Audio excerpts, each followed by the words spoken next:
Hello everyone on YouTube, Spark here, and I hope you're doing well. So this is part 2 on how you can make a dash tag in Roblox Studio. So in the previous video, we actually pretty much completed the base mechanic itself.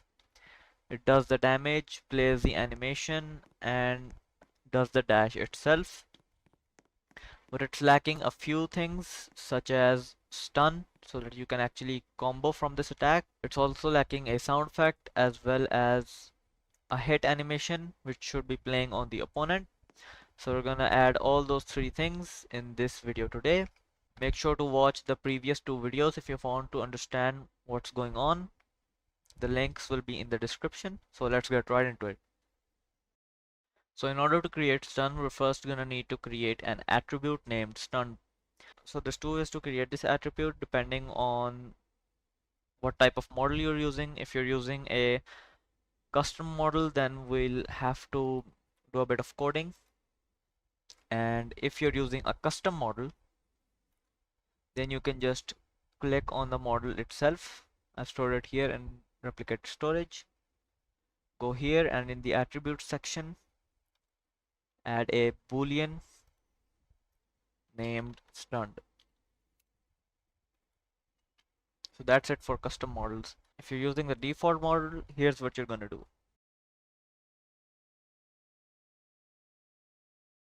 So basically this code here will run when the player joins the game. So when you join the game, this code runs, and here it waits until the character model is added.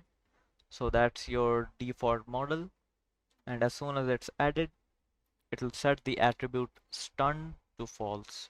So this is what you do for a default model, and the previous method is what you do for a custom model.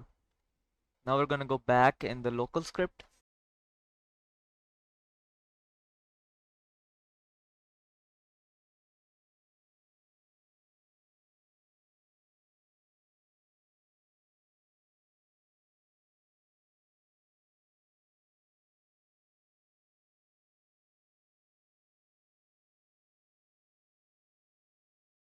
Okay, so here what we've done is that we've stored the default walk speed and jump height in these two variables.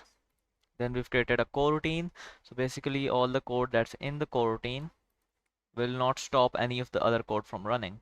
You're gonna need this because we are running a while loop in here. So inside the while loop, we have added a wait here. So as long as this code is running, our studio doesn't crash. So here we keep checking if our character's stunned attribute is true, and if it's true, it will set the walk speed and jump height to 0.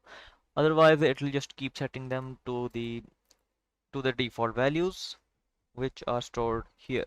Now all we have to do is add stun to the attack itself. So here in the server script below the damage, we will add the stun.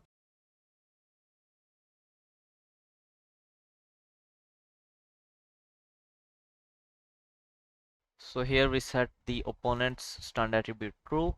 This is the duration for which it is true. So that's 2 seconds. They will be stunned for 2 seconds and then the stun will run out. So one final thing to complete stun is that we have to make it so that the opponent cannot do the dash attack while they are stunned, so they can't retaliate. So this code will only run if the stun attribute is false. And so the stun mechanic is complete. Let's test it out now. I'm gonna set my stun attribute to true. As you can see, I can't jump, I can't move, can't do the dash attack either. So great, the stun works. Turn it off and I can do it all again. Now we're gonna add sound effects and a hit animation to play on the opponent. So for hit animations, I have a dummy here.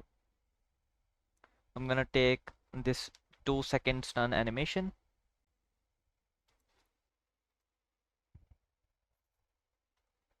Right click, save to Roblox.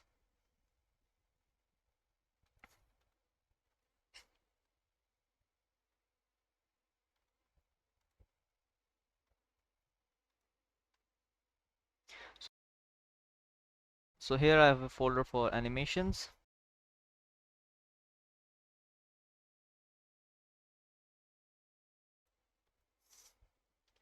Hit anims.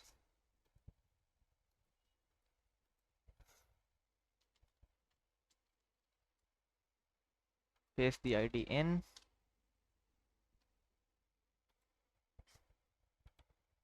Now we're gonna go here in the server script and add a table.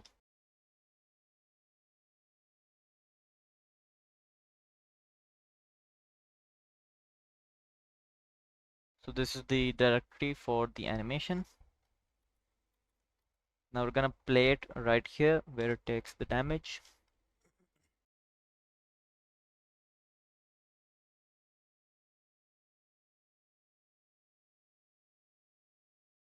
Now let's test it out. As you can see, the animation works. So now all that's left is to add the sound effect. You're gonna wanna go in Toolbox, click on Audio, search in Punch.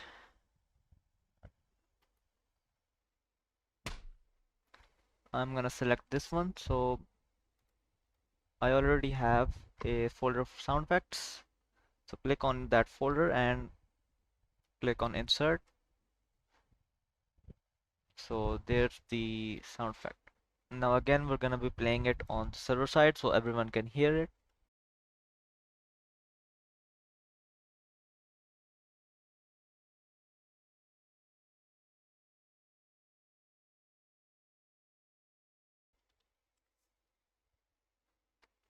So here we are entering the directory of the sound effect and cloning it so that we can actually run it multiple times. If we don't clone it, it'll run only the first time we do the dash tag and then it won't run. It'll give an error. So that's important. That's why we're cloning this. So we'll do that, store it in a variable, and then we change the directory of the cloned sound effect. So we put it in our opponent, we play the sound effect, and then this basically makes sure that the sound effect is automatically deleted once it has finished playing. Now let's test it out. So as you can see, it played the animation and it played the sound effect, and it also stunned our opponent. So that's gonna be it for this video. I hope you guys enjoyed it and learned something. Make sure to leave a like and subscribe. Leave your ideas in the comments down below, and I'll see you in the next one.